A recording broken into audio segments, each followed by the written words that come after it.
Indo British advanced pain clinic, నొప్పి మాయం, surgery దూరం. For appointments 9155515563.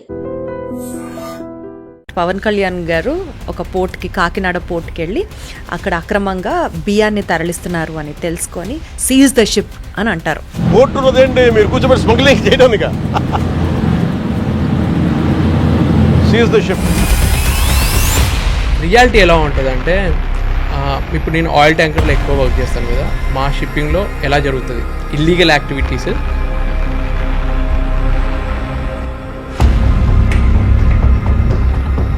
లక్కీ భాస్కర్ సినిమాలో చూపిస్తారు కదా, టీవీలు, ఫ్రిడ్జ్లు, కార్లని సైతం షిప్ చేస్తారు అని విన్నాం. వేరే కంట్రీలో దొరికే బట్టలకి చాలా డిమాండ్ ఉండేది, అక్కడ నుంచి తెచ్చుకొని ఇక్కడ అమ్మడము, వాచెస్. ఏదన్నా ఒక టఫెస్ట్ ఛాలెంజ్ మీరు టేకప్ చేసింది ఏమన్నా ఉందా? సరే, సూయజ్ కెనాల్లో ఒక కంటైనర్ షిప్, ఎవర్ గివెన్ అనే షిప్ మధ్యలో ఆగిపోతే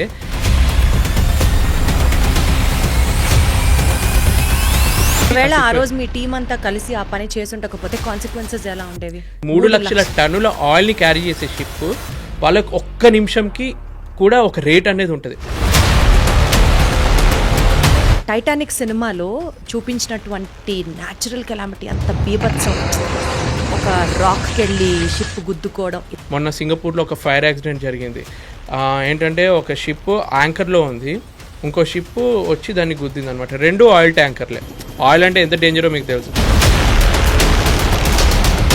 ఏదో ఒక సముద్రంలో ఆయిల్ ట్యాంకర్స్ స్పిల్ అయ్యి అక్కడికక్కడ మంటలు వచ్చేసి మొత్తం చాలామంది, అంటే మెరైన్ అట్మాస్ఫియర్ని మొత్తం నాశనం చేసి ఒక్క చుక్క ఆయిల్ కూడా బయట పడొద్దు అన్న ఒక లా తీసుకొచ్చారు. మన చేతుల్లో ఉండదు కదా, ఒక్క చుక్క ఆయిల్ కూడా పడొద్దు అంటే. అది ఒక ప్లాస్టిక్ ముక్క కానీ, వుడెన్ బ్లాక్స్ కానీ ఏవి సముద్రంలో మేము వేయొద్దు. పొరపాటున వేసిన శాటిలైట్ తోటి వాళ్ళకి ఇమేజ్ వెళ్తే షిప్ని కూడా సీజ్ చేస్తారు. ఈ కెరియర్ని మీరు ఎంచుకున్నప్పుడు ఎప్పుడైనా సరే were there any point of doubt, ఇది నాకు కరెక్టా? నాకన్నా జూనియర్ మా మదర్ చనిపోయిన తర్వాత విత్-ఇన్ 1 వీక్లో ఫాదర్ కూడా చనిపోతే తను షిప్ దిగలేక షిప్లో ఉంటే, సో అప్పుడు మనకు అనిపిస్తుంది కదా. ఇలా నిజంగా ఏదైనా మెడికల్ ఎమర్జెన్సీ మన ఫ్యామిలీకి వచ్చింది అనుకోండి, అప్పుడు అడిగితే పంపిస్తారా షిప్ నుంచి? షిప్ పాకిస్తాన్లో ఉంది, ఇండియన్స్కి ఎలవ్ లేదు దింపడానికి.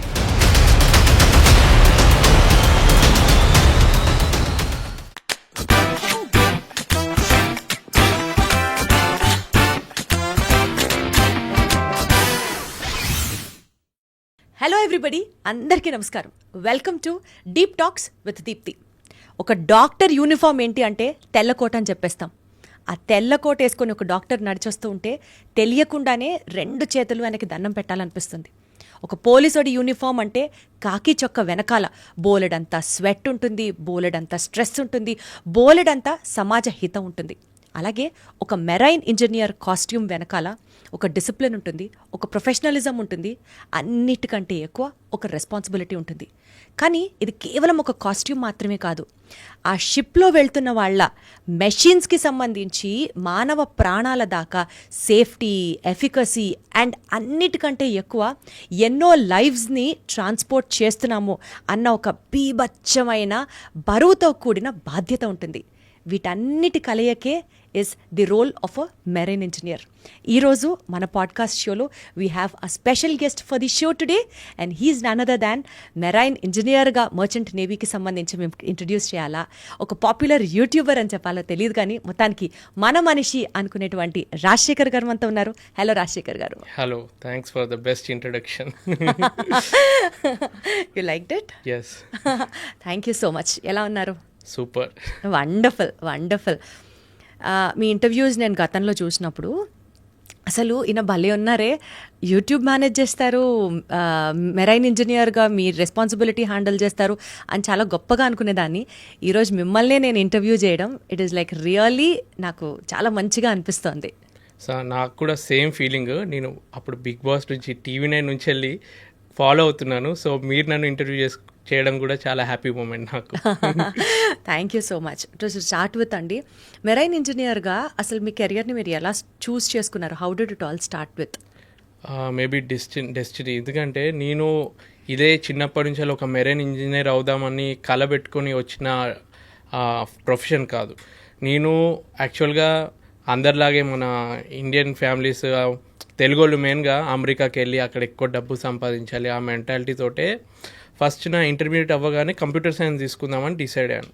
కాకపోతే నాకు మంచి ర్యాంక్ వచ్చింది, కానీ మంచి కాలేజ్, టాప్ కాలేజ్లో సీట్ రావాలంటే మెకానికల్ ఇంజనీరింగే సీట్ ఉందన్నమాట. సో కంప్యూటర్ సైన్స్ దొరకలేదు. సో మెకానికల్ ఇంజనీరింగ్ మంచి కాలేజ్ అని చెప్పి శ్రీనిధి కాలేజ్లో జాయిన్ అయ్యాను. ఆ టైంకి జాయిన్ అయిన తర్వాత ఇక నేను చదివిన 4 ఏళ్ళు మెకానికల్కి సంబంధించినదే జాబ్ చేస్తే బాగుంటుంది కదా అని ఒక థాట్ వచ్చింది నాకు. మళ్ళీ కంప్యూటర్కి ఎందుకు షిఫ్ట్ అవ్వాలి, అసలు mother of all engineering mechanical engineering అంటే ఒకప్పుడు దానికి ఇంత ప్రిఫరెన్స్ ఉండేదన్నమాట. సో దీనికి రిలేటెడ్గా నాకు ఏదైతే బాగుంటుందో అని సెర్చ్ చేస్తున్నప్పుడు షిప్పింగ్ కార్పొరేషన్ ఆఫ్ ఇండియా వల్ల ఇంటర్వ్యూ ఒకటి ఇట్లా మామూలుగా మనం గవర్నమెంట్ జాబ్స్కి అప్లై చేసినప్పుడు ఎలా అప్లై చేస్తామో ర్యాండమ్గా అప్లై చేశాను. అప్లై చేసి నేను మిస్టేక్ ఏం చేశానంటే మొత్తం ఫామ్ అప్లై చేసి పంపించాను. సడన్గా కాల్ వచ్చింది 1 వీక్ తర్వాత. మా మదర్ ఎత్తారు, హిందీలో మాట్లాడారు అనమాట. మా మదర్కి హిందీ రాదు, కాకపోతే ఏదో ఒకటి మేనేజ్ చేసి కమ్యూనికేషన్ చేసింది. వాళ్ళు ఏం చెప్పారంటే, మీ అబ్బాయి ఏదైతే పంపాడో అప్లికేషన్ ఫామ్ అందులో తన పేరు రాయడం మర్చిపోయాడు, ఆయన పేరు చెప్పండి, అప్పుడు అతనికి మేము హాల్ టికెట్ పంపుతామని అన్నారు. సో అప్పుడు మా అమ్మ హిందీ అర్థం కాకపోయినా ఏదో ఒకటి చెప్పి నా పేరు చెప్పి అక్కడ నేమ్ రాపిచ్చింది అనమాట. రాసిన తర్వాత వాళ్ళు నాకు ఎగ్జామ్కి పిలిచి అప్పుడు ఆల్ ఇండియా 2nd ర్యాంక్ వచ్చిందనమాట నాకు. సో అక్కడ నుంచి వెళ్ళి అక్కడ ఇంటర్వ్యూ అటెండ్ అవుతున్నప్పుడు నాకు తెలిసింది ఇలా షిప్లో 6 నెలలు ఉండాల్సి వస్తుంది అని చెప్పి. సో అప్పటి వరకు నా థాట్ ఎలా ఉండేదంటే, ఏదో పోర్ట్లో ఒక 6 months వర్క్ చేస్తాము, మళ్ళీ ల్యాండ్లోనే ఉంటుంది కదా పోర్టు, ఏం భయమా ఉండదు అన్న ఒక ఫీలింగ్ తోటి ఉన్నాను. కానీ ఆ ఇంటర్వ్యూలో వాళ్ళు అన్నారు 6 months అలా సముద్రం మధ్యలో ఉండాల్సి వస్తుంది మీరు అన్నప్పుడు నాకు అప్పుడు లైట్ వెలిగింది అనమాట. ఓహో, అంటే నేను ల్యాండ్ మీద ఉండను, ఇలా పెద్ద షిప్లలో వెళ్ళి సముద్రంలో సేల్ చేయాలని అప్పుడు నాకు తెలిసింది. ఆయన అక్కడ కొంచెం స్మార్ట్గా యాక్ట్ చేసి నాకు ఆల్రెడీ తెలుసు అన్న అబద్ధం ఆడేసి ఇంటర్వ్యూలో సెలెక్ట్ అయ్యాను. సో అప్పటి నుంచి మొదలైందనమాట నా జర్నీ. అంటే తెలియకుండా ఊబిలో పడ్డారు అన్నట్టే అలా ఒక్కసారి ఆ సముద్రం వాటర్ ఒక్కసారి టేస్ట్ చేస్తే అది వదలదు అంటారు, మా షిప్పింగ్ ఫీల్డ్లో అంటారు అనమాట. ఒక్కసారి నువ్వు షిప్ ఎక్కితే దాన్ని మళ్ళీ నువ్వు ఎంత వదులుకోవాలనుకున్నా వదలవు, అందులోనే ఉండిపోవాల్సి వస్తుంది. సో స్టార్టింగ్ అనుకున్నాను 3 years చేస్తే చాలు అని, ఇప్పుడు ఆల్మోస్ట్ 14 years అయింది జర్నీ. అబ్బా, సో ఇప్పటి వరకు మీ జర్నీ ఎలా ఉందండి? అప్స్ ఉన్నాయి, డౌన్స్ ఉన్నాయి. బట్ నేను ఒకటి బాగా నమ్ముతాను, మనిషి 1 గంట హ్యాపీగా ఉండాలి అంటే వాళ్ళకి నచ్చిన వాళ్ళతో టైం స్పెండ్ చేయొచ్చు. ఒక రోజు బాగుండాలంటే పాత ఫ్రెండ్స్ని కలవచ్చు. ఒక వారం మంచిగా ఉండాలంటే ఒక టూర్కి వెళ్ళి హ్యాపీగా స్పెండ్ చేయొచ్చు. నెల బాగుండాలంటే పెళ్ళి చేసుకోవచ్చు. ఓన్లీ 1 month వరకు హ్యాపీగా ఉండగలం. కాకపోతే లైఫ్ లాంగ్ మనం హ్యాపీగా ఉండాలి అంటే మనకి నచ్చిన పని, ఒక యూనిక్ పని, అందరూ గుర్తించే పని, మనకి సాటిస్ఫాక్షన్ ఇచ్చే పని చేసే వాళ్ళు ఉంటారు చూడు, వాళ్ళు లైఫ్ లాంగ్ హ్యాపీగా ఉంటారు. సో ఒక విధంగా చెప్పాలంటే అటువంటి ఒక యూనిక్ ప్రొఫెషన్ నాకు దేవుడు కల్పించాడు. ఎవరికి దొరకని ఒక అవకాశం ఇచ్చినందుకు I feel very happy. So and so as Rajasekhar గారు చాలా హ్యాపీగా ఉన్నారు అని అయితే నేను అర్థం చేసుకుంటున్నాను. బికాజ్ మీకు నచ్చిన పని, యునీక్ పని, మీరు చెప్పిన అన్ని క్వాలిఫికేషన్స్తో కూడిన పని మీరు చేస్తున్నారు కాబట్టి. ఎస్, ఓకే, మీరు హ్యాపీగా ఉన్నారు. I can understand that and sense your in your eyes as well. అయితే సముద్రంలో మీ జాబ్, ఓకే, మీరు సముద్రంలో ఉన్నప్పుడు, మీరు మీ జాబ్లో ఉన్నప్పుడు ఏదన్నా ఒక టఫెస్ట్ ఛాలెంజ్ మీరు టేకప్ చేసింది ఏమన్నా ఉందా? మీరు చూసింది అంటే డెఫినెట్లీ 1-2 కాదు, యూ మస్ట్ హ్యావ్ ఈ 14 years జర్నీలో definitely you must have encountered many toughest challenges. నిజంగా ఈ ప్రొఫెషన్ ఇంత టఫ్ ఉంటుందా, ఇంత ఛాలెంజింగ్ ఉంటుందా అని మేము అర్థం చేసుకోవడానికి అడుగుతున్నాం మిమ్మల్ని ప్రశ్న. ఇప్పుడు టఫెస్ట్ ఛాలెంజ్ అంటే 2 విధాలుగా ఆన్సర్ చేయొచ్చు. ఒకటి మొత్తం ప్రొఫెషన్కి రిలేటెడ్, ఇంకొకటి అందులో పనిచేస్తున్న మనుషుల సైకాలజీని బట్టి, అంటే వాళ్ళు పర్సనల్గా ఏదైనా ప్రాబ్లంలో ఉన్నప్పుడు ఆ సొల్యూషన్ ఫైండ్ అవుట్ చేయడం. ఈ 2 విషయాల్లో ఫస్ట్ది ప్రొఫెషనల్గా ఏంటంటే, షిప్ ఒక కంజెస్టెడ్ ఇంపార్టెంట్ ప్లేస్లో వెళ్తుంది. షిప్కి ఇంపార్టెంట్ అంటే నియరెస్ట్ పోర్ట్ దగ్గరికి వెళ్ళినప్పుడు కానీ, సూయేజ్ కెనాల్ క్రాస్ చేస్తున్నప్పుడు కానీ చాలా జాగ్రత్తగా ఉండాలి. ఒకవేళ మీకు తెలిసే ఉండొచ్చు, ఒకసారి సూయేజ్ కెనాల్లో ఒక కంటైనర్ షిప్, ఎవర్ గివెన్ అనే షిప్ మధ్యలో ఆగిపోతే ఆల్మోస్ట్ ట్రాఫిక్ జామ్ అయినట్టు ఆగి ప్రపంచంలో ఆల్మోస్ట్ ట్రేడ్ అంతా నిలిచిపోయిందనమాట. సో అటువంటి కొన్ని ఇంపార్టెంట్ పోర్ట్స్లో సడన్గా షిప్లో ఉన్న ఇంజన్కి ఏదైనా ప్రాబ్లం వస్తే అది అప్పటికప్పుడు సాల్వ్ చేయాలి. అలాంటి ఒక సిచ్యువేషన్ ఒక పోర్ట్కి రీచ్ అవుతున్నప్పుడు పక్కన కొన్ని షిప్పులు ఉన్నాయన్నమాట. సో అటువంటి సిచ్యువేషన్లో ఏంటంటే, షిప్ ఇంజన్కి ప్రాబ్లం వచ్చిందంటే అది ఆగిపోతుంది షిప్. అది మొత్తము ఆ వాటర్ అలలకి ఒక ప్లేస్లో ఉండదు, అటు ఇటు వెళ్తూ ఉంటుంది. పక్కనున్న షిప్ గుద్దుకునే ఛాన్స్ ఉంటుంది, లేదంటే దగ్గరలో ల్యాండ్ ఉంటే అక్కడ గ్రౌండింగ్ అయ్యే ప్రమాదం ఉంటుంది అనమాట. సో అటువంటి సిచ్యువేషన్ ఒకసారి వచ్చినప్పుడు, సో షిప్లో మా ఇంజన్ డిపార్ట్మెంట్లో ఒక 10 మంది ఉంటామనుకోండి, 10 మందితోటి 3 గంటలు ప్రాబ్లం క్లియర్ చేయొచ్చు. అప్పుడు 3 అవర్స్ కూడా లేదు, విత్ ఇన్ 1 అవర్లో ఆ ప్రాబ్లమ్ని సాల్వ్ చేయాల్సి వచ్చింది. అంటే ఇంజన్లో మెయింటెనెన్స్ చేయాల్సి వచ్చింది, ఒక బ్రేక్ డౌన్ వచ్చింది. సో అప్పుడు ఏం చేసామంటే, మాది ఇంజన్ డిపార్ట్మెంట్, సో షిప్లో డెక్ డిపార్ట్మెంట్ అని కూడా ఉంటుంది. సో 10+ వాళ్ళు ఒక 11 మెంబర్స్, వాళ్ళ హెల్ప్ కూడా తీసుకొని, చీఫ్ కుక్ ఇంకా జిఎస్ అని ఇద్దరు ఉంటారనమాట, అంటే ఫుడ్ డిపార్ట్మెంట్ వాళ్ళు, వాళ్ళ హెల్ప్ కూడా తీసుకొని అందరు మీరు రావాల్సిందే, ఎమర్జెన్సీ సిచ్యువేషన్ అని చెప్పి ఆ టైంలో ఆ ప్రాబ్లమ్ని మేము ఒక టీం వర్క్ లాగా సాల్వ్ చేసి షిప్ని 1 అవర్లో రెడీ చేసాము. అటువంటి సిచ్యువేషన్స్ ఒక టీం వర్క్ తోటి మనం తొందరగా చేయొచ్చు అని ప్రాక్టికల్గా తెలుసుకున్నాను. అంటే నేను ఒక్కనే గొప్ప చేశాను అనట్లేదు, మా టీం మొత్తం కష్టపడి. ఒకవేళ ఆ రోజు మీ టీం అంతా కలిసి ఆ పని చేసుండకపోతే కాన్సిక్వెన్సెస్ ఎలా ఉండేవి? చాలా పెద్ద కాన్సిక్వెన్సెస్ ఉంటాయి. అంటే ఒకవేళ వెళ్ళలేకపోయింది అనుకో, షిప్ నడవలేదు అనుకో, అది మెల్లమెల్లగా డ్రిఫ్టింగ్ అయ్యి పక్కనున్న ల్యాండ్కి కింద మట్టిలో అది ఇరుక్కుపోతే గ్రౌండింగ్ అని అంటారు అనమాట. అది ఇరుక్కుపోతే మళ్ళీ దాన్ని లాగడం కష్టం, అక్కడే ఉండిపోతుంది. మళ్ళీ పెద్ద పెద్ద టగ్గులు తీసుకొచ్చి అది ఆగిపోతే వెనకాల ఉన్న షిప్పులు కానీ అటు నుంచి వచ్చే షిప్పులు కానీ డైవర్ట్ అవ్వడం కష్టం అవుతుంది. అటువంటి కొన్ని ఉంటాయన్నమాట. ఇంకా కమర్షియల్ లాస్ కూడా ఎక్కువ ఉంటుంది. ఒక షిప్లో ఇప్పుడు నేను వర్క్ చేసే ఆయిల్ ట్యాంకర్ VLCC అని అంటారు, 3 లక్షల టన్నుల ఆయిల్, 1 టన్ అంటేనే 1000 కేజీలు ఉంటుంది. అటువంటిది 3 లక్షల టన్నుల ఆయిల్ని క్యారీ చేసే షిప్, వాళ్ళకి ఒక్క నిమిషంకి కూడా ఒక రేట్ అనేది ఉంటుంది. ఒక్క రోజుకి ఒక $80,000 రెంట్ కడతారు వాళ్ళు షిప్కి. ఒక గంట ఆగిపోయినా కానీ వాళ్ళకి హెవీ లాసే కదా, వీళ్ళు అనుకున్న టైంకి అది రీచ్ అవ్వాలి. సో మా మెయిన్ పని ఏముంటుందంటే, ఆ గూడ్స్ ఏదైతే మేము ట్రాన్స్పోర్ట్ చేస్తున్నామో ఈ పోర్ట్ నుంచి ఆ పోర్ట్కి అనుకున్న టైంకి రీచ్ అయ్యేలాగా, సేఫ్గా రీచ్ అయ్యేలాగా చేయడం అనమాట. సో అది అంటే ప్రొఫెషనల్గా వైజ్గా నేను తీసుకుంటే వన్ ఆఫ్ ది ఛాలెంజెస్. ఇలాంటి ప్రతి ఒక్క మెరైన్ ఇంజనీర్, షిప్లో వర్క్ చేస్తున్న వాళ్ళు ఫేస్ చేసే ఉంటారు. బట్ ఆ టైంకి చాలా టఫ్ అనిపిస్తుంది. 100%. అయితే ఇలాంటి సిచ్యువేషన్స్లోనే ఒక మెరైన్ ఇంజనీర్గా ఒక షిప్లో మీరు ఉన్నప్పుడు, మీరు తీసుకున్న ఒక అద్భుతమైన డెసిషన్ వల్ల, ఒక టైమ్లీ, ఒక ఇన్స్టంటేనియస్ డెసిషన్ వల్ల షిప్ సేఫ్టీ ఎన్ష్యూర్ అయ్యి చాలామంది ప్రాణాలు నిలిచాయి, అదొక సాటిస్ఫాక్షన్ ఉంటుంది చూసారా. డెఫినెట్లీ ఈ డెసిషన్ నేను ఈ టైంకి తీసుకొని ఉండకపోతే షిప్ కొలాప్స్ అయిపోయేది అన్న సందర్భం మీ కెరియర్లో మీకు ఏమైనా ఎదురైందా? అంటే all the pride, all the efforts goes to you అన్నట్టు టైమ్లీ డెసిషన్ బై రాజశేఖర్ తీసుకున్నారా? అట్లాంటి సందర్భం ఏమైనా వచ్చిందా? స్పెషల్గా నేననే కాదు, యాక్చువల్గా ఇటువంటి మేజర్ డెసిషన్స్ అన్ని షిప్లో క్యాప్టెన్ తీసుకుంటారనమాట. సో క్యాప్టెన్ అయినా కానీ he's the head of the ship, మొత్తం కంట్రోల్ తన మీద ఉంటుంది. కాకపోతే తను మా మీద డిపెండ్ ఎప్పుడు అవుతారంటే, టెక్నికల్గా ఇంజన్కి సంబంధించి, మిషనరీకి సంబంధించి తను హ్యాండిల్ చేయలేడు.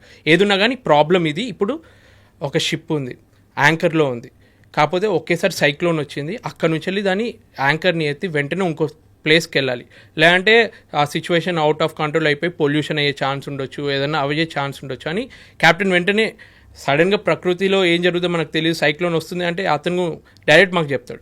సో ఆ టైంకి మేము మెషినరీని తొందరగా రెడీ చేయడము, ఇటువంటి చిన్న చిన్న ఛాలెంజెస్. ఒకసారి ఏం జరిగిందంటే, ఇప్పుడు మీకు తెలిసే ఉంటుంది, కొన్ని దేశాలలో పేద దేశం నుంచి వెళ్ళి దగ్గరలో ఉన్న వేరే దేశానికి వెళ్ళడానికి వలసకి చాలామంది వెళ్తారు. అలాంటి సిచ్యువేషన్లో ఒకసారి మా షిప్ ఒక ఎమర్జెన్సీ కాల్ వచ్చింది. వాళ్ళు ఏమన్నారంటే, మా షిప్లో అరౌండ్ మేము 200 మెంబర్స్ ఉన్నాము, మా దగ్గర ఉన్న ఫుడ్ అయిపోయింది, మీరు ఫుడ్ ఇవ్వలేకపోతే మా ప్రాణాలు కూడా ఛాన్స్ ఉన్నాయి, ఆల్రెడీ 1 వీక్ నుంచి ఏం తినలేదు అని ఒక ఎమర్జెన్సీ మెసేజ్ వచ్చింది. సో అక్కడ వాళ్ళైతే ఏదైతే కమ్యూనికేషన్ చేసిందో అదొక కోఆర్డినేషన్ సెంటర్కి వెళ్తారు అనమాట. సో వాళ్ళు మా షిప్ క్యాప్టెన్కి మెసేజ్ పెట్టారు, మీ షిప్ వాళ్ళు ఏదైతే మెసేజ్ పెట్టినో దాని దగ్గరలోనే ఉంది, మీరు కొంచెం వెతికి ఆ షిప్ కోఆర్డినేట్స్ వాళ్ళు ఇస్తారనమాట, లొకేషన్ని వెతికి మీరు ఫుడ్ ఇవ్వండి అని. అంటే విత్ ఇన్ నాకు తెలిసి 1 అవర్లో షిప్లో మాకు 1 రోజులకు సంబంధించిన ఫుడ్ ఉంటే దాంట్లో మేము ఒక 10 రోజులకి సంబంధించిన ఫుడ్ పెట్టుకొని మిగిలిన 20 రోజులకు సంబంధించిన ఫుడ్ని అంతా ప్యాక్ చేసి విత్ ఇన్ 1 అవర్ అందరు కలిసి ప్యాక్ చేసి. ఇక్కడ డిఫికల్టీ ఏంటంటే, మేము అనుకున్న రూట్లో షిప్ డైవర్ట్ చేయాలి వాళ్ళని వెతకడానికి. బయట వ్యక్తులందరూ ఆ బైనాక్యులర్స్ పెట్టుకొని పొజిషన్ వాళ్ళు ఒకటి చెప్తారు, కానీ సముద్రంలో మన రోడ్లో అయితే ఎగ్జాక్ట్ పొజిషన్ చెప్తే మనం అక్కడికి వెళ్ళొచ్చు. షిప్లో సముద్రంలో ఎలా ఉంటుందంటే, ఆ పొజిషన్కి వెళ్ళిన తర్వాత ఆ బోట్ అక్కడ ఉండదు, అది కూడా డ్రిఫ్ట్ అవుతూ వేరే పొజిషన్కి వెళ్ళిపోతాయి. మళ్ళీ అక్కడి నుంచి వాళ్ళని ఇంకొంచెం వెతుకుతూ ఉండాలన్నమాట. అదృష్టం కొద్దీ వాళ్ళని మేము అనుకున్న పొజిషన్కి వెళ్ళిన తర్వాత కూడా దొరకకపోతే ఒక 2 గంటలు ఇంక ఎక్స్ట్రా వెతికి తర్వాత వాళ్ళు దూరం నుంచి కనిపిస్తే ఏదైతే మేము ఫుడ్ అంతా ప్యాక్ చేసింది ఉందో ఆ ఫుడ్ అంతా వాళ్ళకి క్రెయిన్ తోటి వాళ్ళతోటి పాస్ చేస్తే ఒక తెలియని హ్యాపీనెస్ అనమాట. ఇప్పుడు 100% అసలు మనము బాగా ఆకలితో ఉన్న వాళ్ళకి ఒక చిన్న ఫ్రూట్ ఇచ్చినా వాళ్ళకి ఎంత హ్యాపీనెస్ ఉంటుందో దానికన్నా ఎక్కువ మనకి హ్యాపీనెస్ వస్తుంది. అబ్బా వాళ్ళ ఆకలి తీర్చాము అని చెప్పి. సో దోస్ మూమెంట్స్, ఇది ప్రొఫెషనల్గా గొప్ప మూమెంట్ కాకపోయినా కానీ మనకి సైకలాజికల్గా మైండ్కి చాలా హ్యాపీనెస్ ఇచ్చే మూమెంట్ అంటే అది 100% ఇది ప్రొఫెషనల్గా కూడా చాలా గొప్ప మూమెంట్. ఎందుకంటే ఒక ప్రొఫెషన్లో ఉంటున్నప్పుడు ఇతరులకి లైఫ్ సేవ్ చేసేలాంటి గొప్ప ఆపర్చునిటీ కల్పించడం దొరకడం అనేది that is really a blessed opportunity. నేను అలాగే ఫీల్ అవుతాను. సో బేసికల్గా అండి, ఇప్పుడు మీరు ఈ డిజాస్టర్ సిచ్యువేషన్ గురించి చెప్పారు కాబట్టి నాకు ఇప్పటికిప్పుడు వస్తున్న థాట్, టైటానిక్ సినిమాలో చూపించినటువంటి న్యాచురల్ కెలామిటీ, అంత బీభత్సం, ఒక రాక్కి వెళ్ళి షిప్ గుద్దుకోవడం, ఇదంతా అది కూడా జరిగిన వాస్తవమైన కాదని వాళ్ళు సినిమాగా తీశారు కదా. ఇలాంటి సినిమాటిక్ ఎక్స్పీరియన్సెస్ అని కాదు, బట్ నిజ జీవితంలో కూడా మీరు ఎప్పుడైనా ఎన్కౌంటర్ చేశారా మీ షిప్లో when you are travelling on the sea? అదృష్టం కొద్దీ ఆ సిచ్యువేషన్ నాకు రాలేదు. ఎందుకంటే అటువంటి సిచ్యువేషన్ వస్తే అలా జరిగినా కూడా సర్వైవ్ అయిన సిచ్యువేషన్ అంత భయంకరంగా ఎప్పుడన్నా ఎన్కౌంటర్ చేశారా ఇస్ వాట్ ఐ మెంట్. నేను పర్సనల్గా ఎక్స్పీరియన్స్ కాలేదు, కానీ మా ఫ్రెండ్స్ ఎక్స్పీరియన్స్ అయినవి అవన్నీ విని నాకు అనిపించింది కొంచెం నేను లక్ ఎక్కువ ఉంది అనుకుంటా. నాకు అంటే అటువంటి డేంజరస్ సిచ్యువేషన్ ఎక్స్పీరియన్స్ అవ్వలేదు. బట్ ఇప్పటికీ ఆ టైటానిక్ అనేది మనకి ఎందుకంత ఫేమస్ అయిందంటే అప్పటికి ప్రపంచంలో అన్సింకబుల్ షిప్ అని చెప్పి టైటానిక్ని వాళ్ళు పబ్లిసిటీ చేసి స్టార్ట్ చేశారు షిప్ని. ది అన్సింకబుల్ అంటే ఈ షిప్ మునగదు అన్న ఒక అడ్వర్టైజ్మెంట్తో స్టార్ట్ చేసినా కానీ అది మునిగింది. అక్కడ ఎన్నో ఉన్నాయి మిస్టేక్స్. అంటే ఆ టైంలో మనకేంటంటే ఏమన్నా ఉన్న ఐస్ బాక్స్ ఉన్న అవన్నీ మనకు జీపీఎస్లో రడార్లో కనిపించేవి కాదనమాట. ఇప్పుడు టెక్నాలజీ పెరిగింది కాబట్టి సముద్రం లోపల ఏమున్నాయి, కేబుల్స్ ఏమైనా ఉన్నాయా, ఫిషింగ్ నెట్లు ఏమైనా ఉన్నాయా అన్నీ తెలుస్తున్నాయి ఈ టైంకి. ఆ టైంలో అంత టెక్నాలజీ లేదు. అప్పుడంతా మాన్యువల్గా చెక్ చేయడము, బైనాక్యులర్స్ పెట్టుకొని దూరం లేదన్నా ఉందా చూడడము.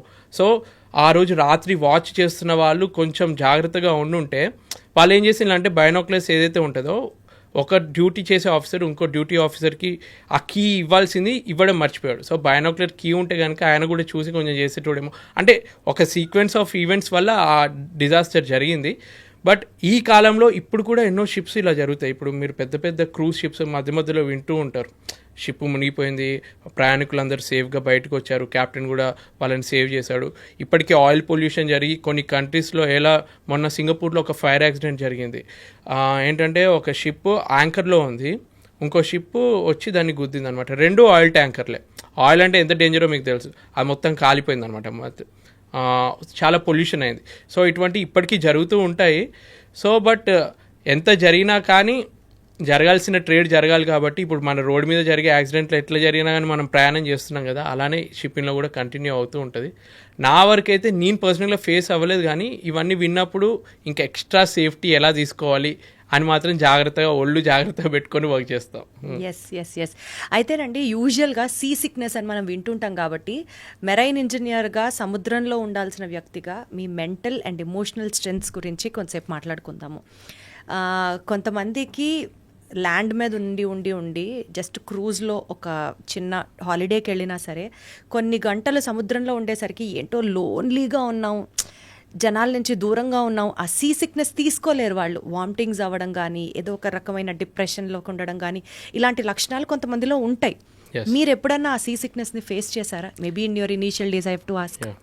షిప్లో స్టార్టింగ్ జాయిన్ అయినప్పుడు అప్పటి వరకు నా లైఫ్ మొత్తం ఇంట్లో వాళ్ళతోటి, చిన్న కొడుకుని కాబట్టి చాలా అల్లారు ముద్దుగా అడిగింది ప్రతీదీ ఇచ్చి, అంటే ఒక బాధ్యత లేకుండానే పెరిగాను అనుకో. అంటే వాళ్ళు చిన్నప్పుడు బాగా కష్టపడి వాళ్ళు ఉన్నారు కాబట్టి కనీసం మా పిల్లలకైనా అన్నీ వాళ్ళకి వీలైనంతగా ఇద్దామన్నట్టు. ఇంకా చిన్న కొడుకు ఎక్కువ ఉంటుంది కాబట్టి అలానే పెంచారు నన్ను. అంటే ఇప్పటికీ బయటికి వెళ్ళి ఏమైనా సామాన్ తీసుకురా అన్నా కానీ వాడికి ఎందుకు పని చెప్తున్నావు, నువ్వు వెళ్ళి తేవచ్చు కదా అని చెప్పి అమ్మ అంటుంది అనమాట. ఆ రేంజ్లో పెరిగిన ఒక అబ్బాయిని సడన్గా షిప్లో వదిలేస్తే ఎలా ఉంటుంది? సో నేను ఇప్పటికీ అనుకుంటాను, నన్ను చిన్నప్పటి నుంచి స్ట్రాంగ్గా పెంచుంటే ఆ టైంలో ఆ డిఫికల్టీ ఫేస్ అయ్యేవాడిని కాదు కదా అని చెప్పి. సో స్టార్టింగ్లో షిప్ జాయిన్ అయినప్పుడు మెంటల్గా, ఫిజికల్గా చాలా ఆ సిక్నెస్ అనేది ఉంటుంది. ఫస్ట్ సైకలాజికల్గా ఇంటికి దూరంగా ఉన్నా, మన వాళ్ళకి దూరంగా ఉన్నా, ఫ్రెండ్స్కి దూరంగా ఉన్నా, ఐసోలేషన్ అని ఒకటి ఫామ్ అవుతుంది. ఇంకొకటి ఏంటంటే ఫిజికల్గా సరిగ్గా నిద్ర పట్టదు. మనం ల్యాండ్ మీద ప్రశాంతంగా పడుకుంటాం. ఈరోజు మార్నింగ్ Tremors వచ్చాయి. నాకు ఒక్కడికి అర్థమైంది, ఎందుకంటే షిప్లో కూడా అలానే ఊగుతూ ఉన్నప్పుడు నాకు తెలుస్తుంది. ఇక్కడ ఈమెకు చెప్తే ఈమన్నది నీకు షిప్లో ఉండి అలవాటు అయిపోయింది, ఇక్కడ కూడా ల్యాండ్ ఊగుతున్నట్టు అట్లేం జరగలేదు అన్నది. తర్వాత న్యూస్లో చూసా, 1 అవర్లో వచ్చింది ఆ న్యూస్, ఎర్త్క్వేక్ టైప్ వచ్చింది అని చెప్పి. సో అంటే నాకు అన్నీ తెలుస్తాయని ఒక ఫీలింగ్ వచ్చింది. సో షిప్లో అలాంటిది ఎప్పుడు జరుగుతూనే ఉంటుంది. ఒకవేళ ఏమి జరగకుండా ఉందంటే ఇంకా నేను నిద్రలేస్తా. అలా ఊగుతూ ఉన్నప్పుడే నిద్ర సరిగ్గా పట్టుద్ది మాకు, ఎందుకంటే ఆ ఫ్లో అలా ఉంటుంది. సో స్టార్టింగ్లో ఎలా ఉంటుంది అంటే ఒకేసారి ఆ డిస్టర్బెన్స్, ఇంజన్ సౌండ్ కొంచెం వినిపిస్తుంది, అలల సౌండ్, గాలి సౌండ్. మీరు సినిమాలలో చూస్తే దయాల సినిమాలు చూస్తే ఒక సౌండ్ వస్తుంది చూడు, అలానే స్టార్టింగ్లో షిప్ ఎక్కినప్పుడు ఏదేదో సౌండ్స్ వస్తాయి. పక్కనంతా సముద్రం, గాలి సౌండ్కి చెప్పలేని భయంకరమైన సౌండ్స్ వింటాము. సో అవన్నిటికీ 1 మంత్ పట్టింది. ప్రతి ఒక్కరికి కొంచెం స్టార్టింగ్లో అది ఉంటుంది అనమాట. తర్వాత ఇప్పుడు ఎలా అయిందంటే కొత్తగా వచ్చిన వాళ్ళకి ధైర్యం చెప్తాం అన్నమాట. ఇవన్నీ కామనే, మీకు అలవాటు అయిపోతుంది. ఒక్కసారి మీరు 1 మంత్ అలవాటు చేసుకోండి, అంత నార్మల్ అయిపోతుందని ధైర్యం ఇవ్వగలను. 24 అవర్స్లో షిప్లో మీరు అసలు ఏం చేస్తారు చెప్పండి? House your day on the ship? So morning నేను ఒక 6:30కి లేస్తాను. 6:30 to 7 వరకు మామూలుగా రెగ్యులర్ బ్రష్ చేయడము అవన్నీ ఫ్రెష్ అప్ అయ్యి, తర్వాత 7కి బ్రేక్ఫాస్ట్కి వెళ్ళి 7:15 వరకు అలా బ్రేక్ఫాస్ట్ చేసుకొని తర్వాత మా ఇంజన్ డిపార్ట్మెంట్కి వెళ్తాను అనమాట. ఈసీఆర్ అంటారు, ఇంజన్ కంట్రోల్ రూమ్ అని ఉంటుంది. సో కిందికి వెళ్ళి ఒక మీటింగ్ టైప్ ఒక 20 minutes మీటింగ్ చేసుకుంటాం. ఈరోజు ఈ వర్క్ అనుకుంటున్నాము, అంటే లంచ్ ముందు ఈ వర్క్ ఒకటి కంప్లీట్ చేద్దాం, లంచ్ తర్వాత ఈ టీం ఈ వర్క్ చేయాలని వర్క్ అంతా డిస్ట్రిబ్యూట్ చేస్తాం. టూల్ బాక్స్ మీటింగ్ అని అంటాం. ఆ వర్క్ మధ్యలో బ్రేక్ టైం కూడా ఊహిస్తామన్నమాట. ఎందుకంటే ఎంతసేపు మనం 3 hours వర్క్ చేయలేం కదా, మధ్యలో బ్రేక్ ఉంటేనే వాళ్ళు హ్యాపీగా ఉంటారు. కాబట్టి వాళ్ళకి బ్రేక్ ఇచ్చి మధ్యలో ఆ బ్రేక్ అయిపోతే 5 o'clockకి 5:30కి వర్క్ అయిపోతుంది. నేను చెప్పేది ఇంజన్ డిపార్ట్మెంట్ గురించి, నా వర్క్ నేను చేసేది. సో నేను సెకండ్ ఇంజనీర్ అంటారు నన్ను. నా షిప్కి ఎలా అంటే చీఫ్ ఇంజనీర్, మా ఇంజన్ డిపార్ట్మెంట్కి chief engineer first, second engineer. ఈ సెకండ్ ఇంజనీర్కి చీఫ్ ఇంజనీర్ ఈరోజు నాకు ఈ వర్క్ కావాలి, ఇవి అయిపోవాలి అని అంటాడు. సో నేను ఆ వర్క్ ఆయన చెప్పిన దాన్ని బట్టి ఇంకా నాకు తెలిసిన వర్క్ ఏదైనా ఇంపార్టెంట్ అంటే అవన్నీ నేను కింద వాళ్ళకి డిస్ట్రిబ్యూట్ చేసి వాళ్ళకి హెల్ప్ కావాలన్నప్పుడు సూపర్వైజ్ చేయడం నా వర్క్ అనమాట. సో అలా చేసి 5:30కి వర్క్ అయిపోయింది అనుకో. తర్వాత ఏంటంటే ఒకవేళ ఆ షిప్లో అట్మాస్ఫియర్ బాగుండి బయట క్లైమేట్ బాగుంది అంటే క్రికెట్ ఆడడానికి వెళ్ళడము, లేదంటే టేబుల్ టెన్నిస్ ఆడడము, అలా ఒక 1/2 hour అలా టైం స్పెండ్ చేసి తర్వాత డిన్నర్ చేస్తాం. మధ్యలో 12 to 1 లంచ్ అయిపోయింది. ఇప్పుడు ఏదైతే మేము 5 to 6 క్రికెట్ కానీ ఏదైనా గేమ్ ఆడిన తర్వాత డిన్నర్ చేసేస్తాం. డిన్నర్ అయిపోయిన తర్వాత డిన్నర్ అంటే నిజం చెప్పాలంటే యాక్చువల్గా మనం ఫాలో అవ్వాల్సిన డిన్నరే అది. మార్నింగ్ 7 to 7:30 మా breakfast, 12 to 12:30 lunch, 6 to 6:30 dinner. అదంతా నాకు అలవాటు. ఇంటికి వచ్చిన తర్వాత వీళ్ళు ఆ ఫుడ్ పెట్టకపోయేసరికి మొత్తం నాకు చిరాకు వేస్తూ ఉంటుంది, వీళ్ళు ఇంకా పెట్టట్లేదు అని చెప్పి. సో అలా 6:30కి వరకు డిన్నర్ అయిపోయిన తర్వాత నేనేం చేస్తానంటే మ్యాక్సిమం ఒక్కరిని ఉండడానికి ఇష్టపడను. ఆల్రెడీ షిప్లో ఏదో లోన్లీ ఫీలింగ్ ఉంటుంది. సో నాకు ఒక గ్యాంగ్ని ఫామ్ చేసుకుంటాను. ఒక లిమిటెడ్ ఉన్నా కానీ 3-4 members పక్కా నాకు గ్యాంగ్ ఉండాలన్నమాట. నా జూనియర్స్ని నా ఫ్రెండ్ అయిపోతాడు. అండ్ అంతసేపు కొంచెం ఓవర్ యాక్షన్ చేసి నేను వర్క్ ఇది ఇచ్చినా కానీ 6:30 తర్వాత ఫ్రెండ్స్ లాగా మేము కలిసి మూవీ చూడడము, లేదంటే సిరీస్ చూడడము, లేదంటే వీడియో గేమ్ ఆడడము, టేబుల్ టెన్నిస్, ఇంకా అలాంటిది ఏదో ఒకటి యాక్టివిటీ చేస్తాము. ఇంకా నాకు అప్పుడప్పుడు యూట్యూబ్ వీడియోస్కి ఎడిట్ చేసుకోవడము, నాకు 1 hour మినిమం డైలీ పెట్టుకుంటాను. ఆ 1 hourలో ఆ వీడియో ఏదో ఒకటి షూట్ చేసుకోవడము, ఎడిట్ చేసుకోవడము. ఈమెకి అది చాలా లో క్వాలిటీలో దాన్ని కన్వర్ట్ చేసుకొని మళ్ళీ మా వైఫ్కి పంపితే తను ఏదో అడ్జస్ట్మెంట్ చేసి హై క్వాలిటీకి తెచ్చి పోస్ట్ చేయడం, అలా అన్న రొటీన్ ఇలా జరుగుద్ది. నాకు మెయిన్గా నచ్చే పాయింట్ ఏంటంటే డిన్నర్ తర్వాత 2-3 hours నేను స్పెండ్ చేస్తాను చూడు, వాళ్ళతో కూర్చొని టీవీ చూడడము, సిరీస్ చూడడము, అందులోనే మొత్తం ఎనర్జీ లెవెల్స్ పెరుగుతాయి అనమాట, రిఫ్రెష్ అయిపోతాం మేము. కరెక్ట్ చాలా అవసరం కూడా. బేసికల్గా అండి బిగ్ బాస్ హౌస్కి వెళ్తే టైము, సెల్ ఫోను, న్యూస్ పేపర్లు ఇవేమీ ఉండవు. సముద్రంలోకి వెళ్తే ప్రపంచంలో ఏం జరుగుతోంది అన్న అంశాలు అన్నిట్లోంచి కట్ ఆఫ్ అయిపోయినట్లు ఉంటుందా, లేకపోతే even you guys keep updating your self, ఇవి వార్తలు, ఇవి జరుగుతోంది, అట్లా మీకు కూడా ఇన్ఫర్మేషన్ తెలుస్తుందా? ఇప్పుడు మీకు ఒక 100% ఇన్ఫర్మేషన్ తెలుస్తే మాకు 10% తెలుస్తుంది. ఎందుకంటే తెలుస్తుంది కానీ మాకు అంతా ఉండదన్నమాట. ఇప్పుడు ఎక్కడ వెళ్ళినా కానీ మీకు కనిపించే మేము ఎంతోమంది కొత్త వ్యక్తులు కలుస్తూ ఉంటారు, వాళ్ళు కొత్త విషయాలు చెప్తారు మీకు, లేదంటే న్యూస్ పేపర్లో తెలుస్తూ ఉంటాయి కొత్త విషయాలు. మాకు ఎలా ఉంటుంది అంటే లిమిటెడ్ ఉంటుంది. ఏదో 1 MBలో న్యూస్ అంతా కవర్ చేస్తే ఒకటి ఇస్తారు, అది చదవడానికి కూడా అప్పుడప్పుడు మాకు టైం దొరకదు వర్క్ షెడ్యూల్ వల్ల. మాట్లాడే కొంచెం టైం ఉంటే ఇంట్లో వాళ్ళతోటే మాట్లాడతాం. ఇంట్లో వాళ్ళు అరే ఇక్కడ ఇది జరిగిందంటే అని వరల్డ్లో జరిగే విషయాలు ఏం చెప్పరు. ఇంట్లో జరిగే అత్తగూడల విషయాలు లేదంటే వాళ్ళతో పాప చేసే అల్లరి విషయాలు అవి వాటితోటి టైం అయిపోతుంది. సో ప్రపంచం గురించి మాకంత పట్టింపు ఉండదు. అప్డేట్ అవ్వలేరు అయితే మ్యాక్సిమం అవ్వను. జస్ట్ ఈ సోషల్ మీడియాలో ఉన్నాను, ట్రెండింగ్ టాపిక్స్ ఏంటో తెలుసుకుందాం అని చెప్పి అప్పుడు వైఫ్ని అడిగి కొంచెం చెప్పమ్మా ఏం నడుతుంది ఇది అంటే ఆమె కూడా చిరాగ్గా నాతో మాట్లాడవు కానీ నీకు ఎంతసేపు యూట్యూబ్ దాని గురించి ఇన్ఫర్మేషన్ కావాలంటే అని చెప్పి ఏదో కొంచెం ఇన్ఫర్మేషన్ ఇస్తుంది. అసలు ఎట్లా రాజశేఖర్ గారు ఈ ప్రొఫెషన్లో ఉంటూ యూట్యూబ్ని కూడా బ్యాలెన్స్ చేయాలని మీకు ఎట్లా వచ్చింది థాట్ అసలు? అంటే నాకు చిన్నప్పటి నుంచి వెళ్ళి అదొక తెలియని ఎగ్జైట్మెంట్ అనమాట. అంటే స్కూల్లో ఉన్నప్పుడే ఫస్ట్ షో సినిమాలకు వెళ్ళి మా స్కూల్ ఫ్రెండ్స్ అందరికీ రివ్యూలు చెప్పడము. మా అన్నయ్యకి ఏంటంటే డ్యాన్స్ బాగొచ్చు అని తను ఎప్పుడూ ముందే ఉండి అన్ని స్టేజ్లో పర్ఫార్మెన్స్కి తను తీసుకెళ్ళేది. నాకు అంత ప్రిఫరెన్స్ ఇచ్చేటోళ్ళు కాదు. సో అప్పటి నుంచి అది ఏదో ఇన్ఫీరియారిటీ కాంప్లెక్స్ అంటారు కదా, నాకు టాలెంట్ లేదనుకుంటున్నారా మీరు, నన్ను ఎందుకు ఇంపార్టెన్స్ ఇవ్వట్లేదు, నేను రుజువు చేయాలి అని చెప్పి వచ్చిన థాట్. అదృష్టం కొద్దీ ప్రతి ఒక్కరికి ఒక్కరే నాకు ఇంట్రెస్ట్ ఉంటే నేను ఒక్కనే చేయాల్సి వస్తుంది కదా. నాకేంటంటే నా ఇంట్రెస్ట్ తోటి నా వైఫ్ని, మా మదర్ని, ఇప్పుడు మా అత్తయ్య మామయ్యల్ని, అదితి వాళ్ళ చెల్లెన్ని, వాళ్ళ హస్బెండ్ని ప్రతి ఒక్కరిని ఇన్వాల్వ్ చేసి వాళ్ళ ఇంట్లో ఇట్లా పక్కన ఉంటే ఏదైనా ఐడియా వస్తే వాళ్ళతో కూడా వీడియో చేసి పెడతాను అనమాట. సో ఫ్యామిలీ యూట్యూబ్ చేసేస్తున్నారు అయితే అసలు. Good very happy for you. యాక్చువల్గా ఈ పాయింట్ అంటే మీ ప్రొఫెషన్ అనే కాదు ఎవరినైనా సరే అడగచ్చు, బట్ ఎస్పెషల్లీ మిమ్మల్ని ఎందుకు అడుగుతున్నానంటే అసలుకే ఒంటరిగా ఉంటారు, అసలుకే హ్యూమన్ రిసోర్సెస్ మీకు చాలా లిమిటెడ్గా ఉంటాయి. ఇలాంటి సిచ్యువేషన్లో ఈ కెరియర్ని మీరు ఎంచుకున్నప్పుడు ఎప్పుడైనా సరే were there any point of doubt, ఇది నాకు కరెక్టా, ఈ ప్రొఫెషన్లో నేను కంటిన్యూ అవ్వగలనా, ఈ ప్రొఫెషన్లో ఉంటే నేను ఇంకెంతకాలం ఫ్యామిలీకి దూరం అవ్వాలి, లేదా అనవసరంగా ఒక రెగ్రెట్ అనమాట, నేను ఈ ప్రొఫెషన్ చూస్ చేసుకోకుండా ఉండాల్సిందే, అలాంటి డౌట్ కానీ లేకపోతే ఇన్సెక్యూరిటీ కానీ లేకపోతే రెగ్రెట్ కానీ ఎప్పుడన్నా మీరు ఫీల్ అయ్యారా? నిజం చెప్పాలంటే ప్రతి ఒక్క హ్యూమన్కి ఏ జాబ్ చేస్తున్నా కానీ ఏదో ఒక పాయింట్ ఆఫ్ మూమెంట్లో టెంపరీగా అనిపిస్తుంది, అరే ఎందుకున్నానరా బాబు, అంటే ఇది కాకుండా ఇంకా వేరే సిచ్యువేషన్లో ఉంటే బాగుండన్న థాట్ వచ్చినట్టే ఫ్రాంక్గా చెప్పాలంటే నాకు వచ్చింది. అలాంటి కొన్ని మూమెంట్స్ ఏంటంటే డాడీకి నాన్నకి హార్ట్ స్ట్రోక్ వచ్చినప్పుడు ఆ టైంలో నేను షిప్ దిగి డాడీ దగ్గరికి వెళ్ళలేను. అదృష్టం కొద్దీ మా బాబాయి వాళ్ళందరూ కేర్ తీసుకొని ఇప్పుడు అంతా ఓకే అయిపోయింది. కానీ అటువంటి మూమెంట్లో మా వైఫ్కి కార్ యాక్సిడెంట్ అయ్యి ఇక్కడ నోస్ ఇక్కడ కట్ అయ్యి కుట్లు పడ్డప్పుడు అంటే అవన్నీ సడన్గా తెలిసిన మూమెంట్లో నేను షాక్లో ఉండిపోతాను. ఫస్ట్ ఆఫ్ ఆల్ ఏంటంటే మా ఇంట్లో వాళ్ళు చెప్పారు తొందరగా. మా డాడీకి హార్ట్ స్ట్రోక్ వచ్చిన విషయం మా మమ్మీ నాకు చెప్పలేదు. 1 డే తర్వాత మా బాబాయ్ నాకు చెప్పారనమాట, ఇలా హార్ట్ స్ట్రోక్ వచ్చింది, నీకు వీలైతే తొందర రా అని చెప్పి. చెప్తేనే కదా నేను ఏమైనా అరేంజ్మెంట్స్ చేసుకోగలను. కానీ షిప్ మధ్యలో ఉన్నప్పుడు పర్మిషన్ దొరకలేదు. సేమ్ అద్వితి కార్ యాక్సిడెంట్ అయినప్పుడు కూడా అదే సిచ్యువేషన్. ఫోన్ చేసి ఆ రోజు నేను రెగ్యులర్గా ఒక టైంకి మాట్లాడతానమాట. నా టైమింగ్స్ చేంజ్ అవుతూనే ఉంటాయి. ఇప్పుడు ప్రపంచం మొత్తం తిరుగుతూ ఉంటాయి కాబట్టి ఒక్కొక్క రోజుకి నాకు ఒక టైం ఉంటుంది, ఈమెకు ఒక టైం జోన్ ఉంటుంది. నేను కాకపోతే తనకు తెలుస్తుంది ఇప్పుడు ఈ టైం జోన్లో ఉన్నాడు, నాకు మెసేజ్ చేస్తాడు అని చెప్పి. అలా మెసేజ్ చేస్తూ ఒకరోజు రిప్లై ఇవ్వలేదు. 2 గంటల తర్వాత రిప్లై ఇచ్చింది.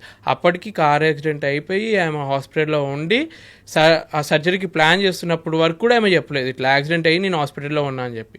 నెక్స్ట్ డే మా అత్తయ్యకి ఫోన్ చేసి మాట్లాడుతుంటే మా అత్తయ్య చెప్పింది ఇట్లా హాస్పిటల్లో జాయిన్ అయింది, ఇట్లా యాక్సిడెంట్ అయింది. మా డాడీకి ఫోన్ చేసి మాట్లాడుతుంటే మా డాడీ ఏడుస్తూ ఇట్లా యాక్సిడెంట్ అయింది అని చెప్తే ఎవరైనా ఏడుస్తే ఇంకా టెన్షన్ వస్తుంది, ఇంకేదన్నా జరిగిపోయిందా అని అది ఉంటుంది చూడు. తర్వాత నువ్వు ఫోన్ పెట్టి అని చెప్పి మా అత్తయ్య ఫోన్ చేసిన. అత్తయ్య అయితే కొంచెం ఏడవకుండా కొంచెం చెప్తుందని చెప్పి ఫోన్ చేసి మాట్లాడితే ఏం కాలేదు, సర్జరీ చేస్తారు, 3-4 కుట్లు వేస్తారంట, న్యాయమైపోతుంది అని అన్నారు. కాకపోతే ఆ టైంలో వాళ్ళకి కావాల్సింది ఏంటి, నేను పక్కనుంటే బాగుండు అని అది ఉంటుంది చూడు, అది లేదు. తనకు కావాల్సిన టైంలో నేను ఉండట్లేదు. అంటే నాకు కావాల్సిన ప్రతి టైంలో నాకు చిన్న జ్వరం వచ్చినా కానీ నేను మరీ ఓవర్ చేస్తాను. చిన్న జ్వరం వచ్చినా కానీ ఏదో జరిగినట్టు మొత్తం ఇట్లా చిన్న పిల్లలాగా అయిపోతాను. వాళ్ళు వచ్చి అన్ని సేవలు చేయాలన్నమాట. సో వాళ్ళు అంత చేసినప్పుడు వాళ్ళకి అవసరం ఉన్నప్పుడు లేను, పాప పుట్టినప్పుడు, డెలివరీ అయినప్పుడు, ఆపరేషన్ అయింది, సిజరీన్ ఆపరేషన్ అయినప్పుడు కూడా నేను లేను. అటువంటి సిచ్యువేషన్లో అనిపిస్తుంది అనవసరంగా ఇది చూస్ చేసుకున్నానేమో అని చెప్పి. బట్ చేయాలి, ఎవరో ఒకరు చేయాలి. ఒక మంచి జాబే చేస్తున్నాం కదా, అంటే ప్రపంచానికి పనికొచ్చే జాబ్. నాకు ఎవరైనా డబ్బు కోసమే చేస్తారు కానీ ఒక సాటిస్ఫాక్షన్ కూడా ఇచ్చే జాబు, అందరికీ పనికొచ్చే జాబ్ చేస్తున్నానని ఒక దాంతో దాన్ని కప్పిపుచ్చుకుంటా. గ్రేట్ అండి, మీరు నిజంగా మామూలు గ్రేట్ కాదు. యాక్చువల్గా ఇలాంటి థాట్స్ వచ్చినప్పుడు మీకు మీరు ఎలా ధైర్యం చెప్పుకుంటారు? నేను వేరే వాళ్ళతో కంపేర్ చేసుకుంటాను. నాకు ఏంటంటే ఎవరైనా డబ్బు బాగా సంపాదించిన వాటిలో కంపారిజన్ చేసుకొని, కానీ నేను బాధల్లో ఉన్నప్పుడు నాకన్నా ఎక్కువ ఎవరు బాధపడుతున్నారా అని చెప్పి వాళ్ళ గురించి ఆలోచిస్తాను. ఎప్పుడైతే మా డాడీకి హార్ట్ స్ట్రోక్ వచ్చిందో అదే టైంలో వేరే నా జూనియర్కి కరోనా వల్ల వాళ్ళ ఇద్దరు పేరెంట్స్ చనిపోయినారు అనమాట షిప్లో ఉన్నప్పుడు. సో నా టైంకి నేను ఒక్కడిని ఆలోచించుకుంటే అబ్బా నాన్నకి హార్ట్ స్ట్రోక్ నేను లేను అని బాధ కన్నా, నాకన్నా జూనియర్ మదర్ చనిపోయిన తర్వాత విత్ ఇన్ 1 వీక్లో ఫాదర్ కూడా చనిపోతే తను షిప్ దిగలేక షిప్లో ఉంటే, సో అప్పుడు మనకు అనిపిస్తుంది కదా వాళ్ళకన్నా మనం ఎంత అదృష్టవంతులం. ఆ థాట్ తోటి ప్రపంచంలో ఏ బాధ ఉన్నా కానీ వేరే వాళ్ళతో కంపేర్ చేసుకుంటే మన బాధ కొంచెం తక్కువనే అనిపిస్తుంది. సో అట్లా కొంచెం కంపేర్ చేసుకుంటే రాజశేఖర్ గారు అంటే పాజిటివ్గా ఆలోచించాలి అని మనం అనుకుంటూ ఉంటాం, కానీ పాజిటివ్గా ఆలోచించడానికే ఇది ఒక పాజిటివ్ యాంగిల్. ఇంకొకళ్ళతో కంపేర్ చేసుకొని వాళ్ళకంటే మనం బాగున్నాం కదా అనుకుంటే నిజంగా మన కష్టం చిన్నదైపోతుంది. ఇది నేను విన్నాను, కానీ ఇప్పుడు మీరు ప్రాక్టికల్గా చెప్తుంటే నేను ఎక్కువ కనెక్ట్ అవుతున్నాను ఈ మాటతో. ఇలా నిజంగా ఏదైనా మెడికల్ ఎమర్జెన్సీ మన ఫ్యామిలీకి వచ్చింది అనుకోండి, అప్పుడు అడిగితే పంపిస్తారా షిప్ నుంచి? ఎన్నో పాయింట్స్ కవర్ అవుతాయి దీంట్లో. ఇప్పుడు ఏంటంటే ఒకవేళ షిప్ పాకిస్తాన్లో ఉంది, ఇండియన్స్కి ఎలవ్ లేదు దింపడానికి, కొన్ని కంట్రీస్లో వార్ జరుగుతుంది, లేదంటే కరోనా వల్ల అన్ని రిస్ట్రిక్షన్స్ ఉన్నాయి, కొన్ని సిచ్యువేషన్స్లో ఎంత ప్రయత్నించాను కానీ దింపలేరు. కొన్ని మంచి పోర్ట్స్లో ఉంది, షిప్ మధ్యలో ఉన్నా కానీ షిప్ని దగ్గర ఉన్న పోర్ట్కి డైవర్ట్ చేసి విత్ ఇన్ 2 డేస్లో ఆ పోర్ట్కి వెళ్ళిన తర్వాత అక్కడ నుంచి దింపే ప్రయత్నం చేయొచ్చు. ఇప్పుడు ఏంటంటే ఇన్సూరెన్స్ కవర్ అవుతుంది అనమాట. సో ఆ ఇన్సూరెన్స్లో వాళ్ళంతా క్లెయిమ్ చేసుకోవచ్చు. సో ఇటువంటి ఎమర్జెన్సీస్లో వాళ్ళు పంపే ఛాన్స్ ఉంటుంది. కొన్ని మంచి కంపెనీస్ వాళ్ళ క్రూ గురించి మంచిగా ఆలోచించే కంపెనీలు ఎవరైనా ఉంటే వాళ్ళు చేస్తారు. కానీ ఈ మధ్య ఏ కంపెనీ అయినా ఎక్కడ చూసుకున్నా ఫస్ట్ వాళ్ళకి కావాల్సింది మనీ. ఒకవేళ బాగా ఖర్చు అవుతుంది అనుకుంటే అవాయిడ్ చేయడానికి మ్యాక్సిమం ట్రై చేస్తారు. మ్యాక్సిమం షిప్పింగ్ కంపెనీస్ కూడా అంతే, మ్యాక్సిమం అవాయిడ్ చేస్తారు. వాళ్ళు నువ్వు 4 months కాంట్రాక్ట్ 6 months కాంట్రాక్ట్ నువ్వు సైన్ చేసావు, అన్ని రోజులు నువ్వు ఉండాల్సిందే అన్న పాయింట్ తోటి ఉంటుంది. జరిగినా సరే యూజువల్ గా రావడానికి సిచ్యువేషన్స్ కండిషన్స్ అప్లై. ఏమన్నా మరీ ఎమర్జెన్సీ అంటే ఇక దగ్గర రిలేటివ్ అయింది అంటే అప్పుడు బాగా ఆలోచించి డైవర్ట్ చేసి పంపడం అట్లా చేసే కంపెనీస్ ఉన్నాయి. బట్ మ్యాక్సిమం చాలా మటుకు చేయరు.